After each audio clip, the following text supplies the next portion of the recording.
ข้อมูลของเรา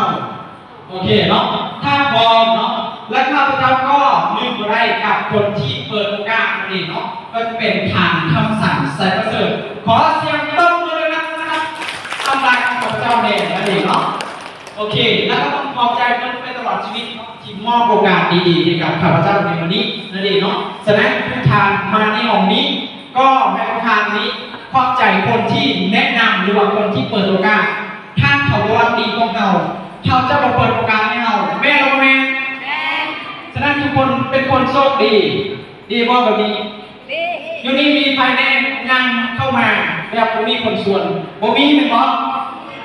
ทุกคนเข้ามาวันนี้อยากได้ของฟรีเป็นบอบางคนนี่ว่าไปเอาของฟรีเป็นบอโอเคเนาะแล้วก็สำหรับวันนี้ก็เพื่อเป็นการรักษาเซลล์เนาะเดี๋ยวข้าพเจ้าขออนุญาตแนะนำเกี่ยวกับเรื่องของข้อมูลบริษัทก่อนที่เราจะ